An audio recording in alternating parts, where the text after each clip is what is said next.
The chapter starts with a striking statement from Dr. Doom. The Avengers are no more. The same happened to the Fantastic Four and the X-Men. In a matter of seconds, Dormammu wiped out anyone who could stop him. He banished heroes, from the most powerful to the most unlikely, to a shattered dimension on the brink of collapse.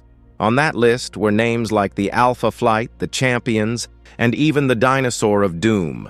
They all disappeared, all but one. Victor Von Doom wasn't caught off guard. Before Dormammu's assault, the new Sorcerer Supreme of Earth cast 3 strategic spells. One protected him from Dormammu's direct attacks. The other 2, well, they were waiting for the right moment. Now the confrontation was inevitable. Facing the ruler of the Dark Dimension, Doom challenged him on how he dared invade his world. Dormammu replied with disdain, claiming that realm was vulnerable and without a protector. Victor fired back that as long as he lived, this world would have a defender. Dormammu sarcastically acknowledged that Doom had mastered some supreme sorcerer techniques, enough to stand his ground. But with a lot of arrogance, while blocking one of Doom's attacks, Dormammu mocked that his victory would be easy. He even thought Doom was there to beg for mercy or join him. But Doom had a trick up his sleeve. The figure in front of Dormammu was just an illusion. The real Dr. Doom appeared behind him, wielding a mystical hammer and delivering a crushing blow. Dormammu was violently slammed to the ground, making everyone watching tremble with fear. Still, the villain quickly got up, mocking Victor's cheap tricks. But Doom had prepared something even more devastating. Using the Eye of Agamotto, not like Stephen Strange did, but in a new way, he channeled its light into a powerful energy spiral, an explosion as bright as the sun, causing the villain to scream in pain. Wounded, Dormammu still taunted him.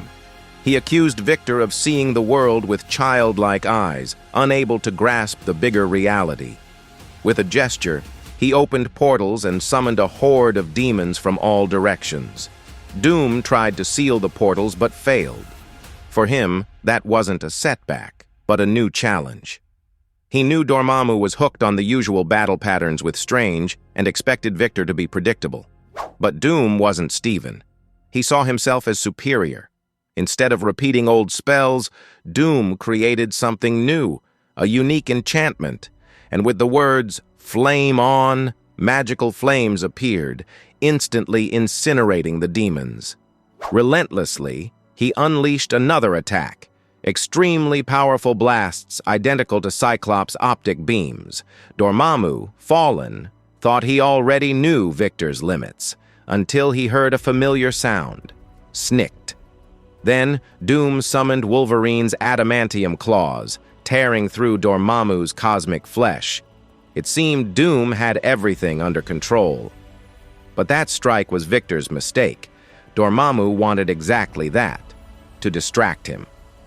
While they fought up close and Doom was fully focused on Dormammu, his demons stole the Eye of Agamotto. With the relic in hand, Dormammu turned the tide.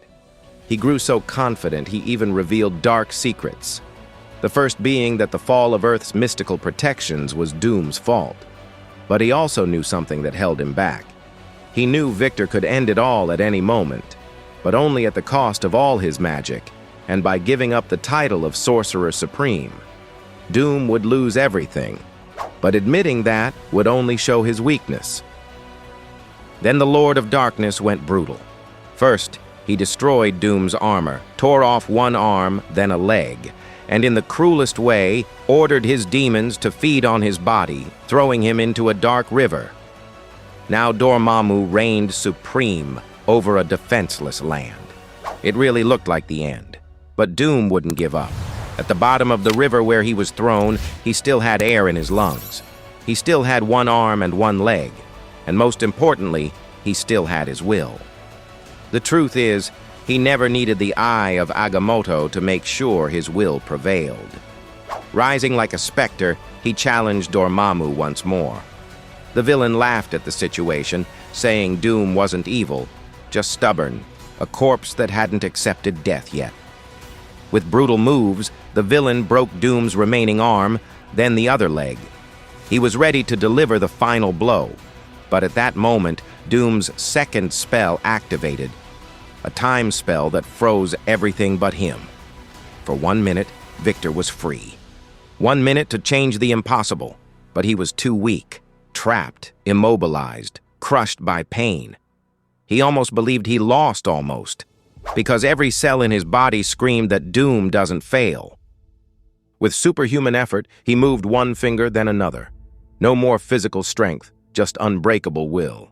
Doom wasn't his mask, nor his armor, nor the spells. He was an absolute force. He was Doom. Doom was him, and Doom never fails. Dormammu watched in disbelief. To him, the time spell was simple, limited, and about to run out. But then an unexpected sound echoed. Doom's third spell, secretly cast from the start, was finally taking effect. Using magic similar to what exiled the heroes, his Doombots were also sent to that dimension. And those robots worked with the heroes to escape. Dormammu, with all his power, never understood the greatest weakness of those who hold absolute power, underestimating those who fight together, because Earth's heroes, even facing extinction, chose to fight. Earth's heroes made their final choice. Earth's heroes chose Doom. It's true that Doom saved the world, but what happens when the savior is also the tyrant? What will the heroes do now that Doom clearly protected Earth from something even the greatest heroes couldn't? Remember, the world owes Doom, and Doom always collects what's owed. Don't forget to like and subscribe so you don't miss the next part of this story.